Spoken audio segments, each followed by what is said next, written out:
Hi, my name is Samantha Swistak, and I'm in leadership. I define leadership as a quality in a person to take charge and help others succeed. I see it as earning respect from others by exhibiting your own kindness and passion about whatever it is you're doing.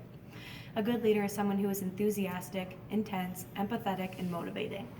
My transition to drum major had its impact on my idea of leadership as well as my interactions with one of my favorite teammates as captain of my swim team my senior year. During a training camp for drum majors called DMA that I went to a few years ago, I learned a thing or two about leadership. I went in with ideas in my head of what a leader looks like and what a leader acts like, but then I saw myself change. At DMA, I learned about focus and attention to detail and pride.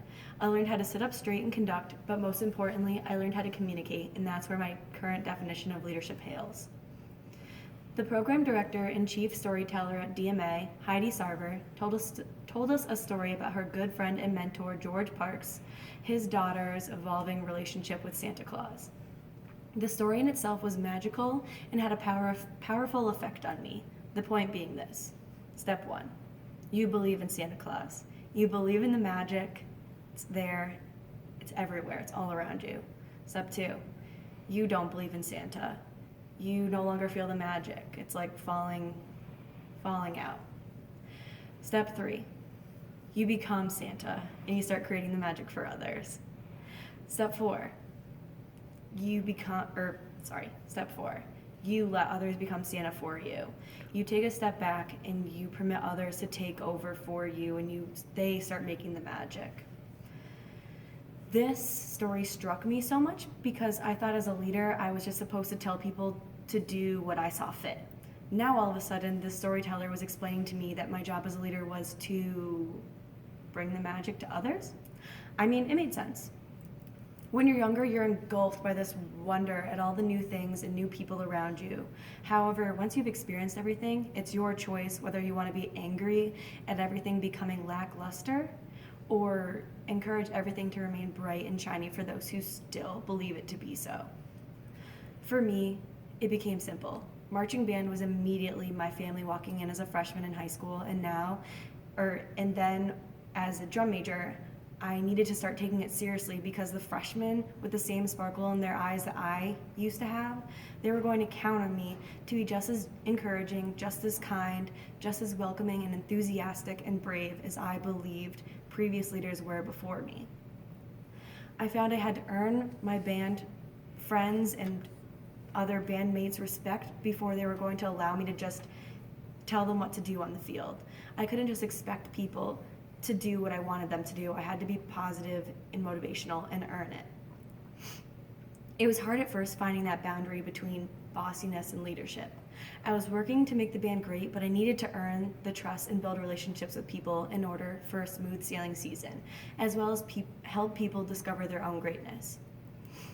I found helping people succeed, bringing them up, was something I loved and that I valued. It takes time, but every year I took pride in helping to build a band of people who were enthusiastic and motivated and felt supported by me and each other. I helped build that. It taught me leadership was about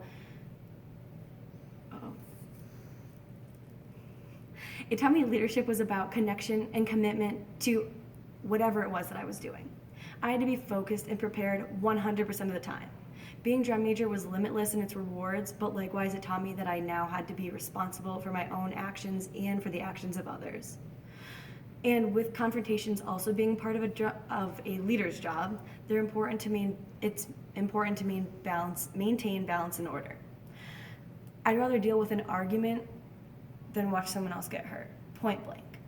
Leadership is about learning your strengths and playing them up, utilizing them to their full potential, and if you can help others with that potential, you should do so. Speaking of potential, I made a very bright, very kind friend named Kristina during my senior year of high school. Less importantly, but probably one of the best parts about her, was that she has Down syndrome. She swam with me my final year of high school in the swim team. We hung out together before and after practice in the locker room. We helped each other get our caps and goggles on, and we walked out to the pool together every day. We cheered each other on, and she was the most magical part of the swim season for me. She is hysterically funny and kind. She taught me about potential and how to be a great leader. There was one day before a meet that I was really busy and couldn't hang out with Kristina in the locker room for getting ready. I was setting up in the pool area for the away team when a teammate came out of the locker room saying Kristina was crying hysterically, and they didn't know what to do. I could only think, oh God. I ran up to the locker room and sat down next to her, this wailing bundle of stress and tears. She wouldn't look at me and she wouldn't talk to me. What was I supposed to do? I tried my best to calm her down. I shushed her. I asked her to breathe. I needed her to be in the present. I made her look at me, and I reminded her that I was there for her. I finally got her to tell me what was wrong. She had forgotten her bathing suit at home, but I had an extra. I gave it to her, and she wiped away her tears. Her anxiety washed away, and I felt a switch from scared Kristina back to not normal, funny Kristina, but a focused, present, and thankful girl. She thanked me and got dressed and went downstairs. Meanwhile, I sat down and cried, of course. As leader, I have to take care of my people and make them feel safe and comfortable to do their best. I wanted every person to succeed, but I was scared too, trying to help her. It's hard to know what you're going up against in a situation like that. I had to be firm but kind and empathetic. I had to trust myself that I knew I could help her. Kristina is a good example of someone who believes in the magic. The magic being as simple as being prepared for a day of swimming. I had to be prepared too as Santa to support her and anyone else who might be at loss of the magic. Santas can be afraid too, but Kristina taught me that in order to be a good leader, I had to be strong, despite being scared. If it weren't already apparent, my style of leadership is servant/service-based leadership. I wanted to help others, and I worked through supporting everyone. This idea of leadership has impacted me already during my first semester of college as I went through my first season of marching band.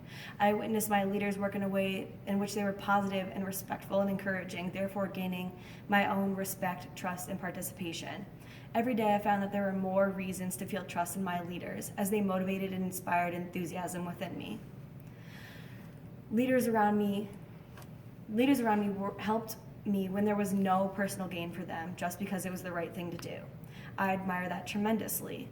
It's interesting because I am again in this honeymoon period, this period of being engulfed in the magic. And unfortunately, that magic will again fade. However, I see that in my future, I want to continue the magic that my leaders are making for me right now.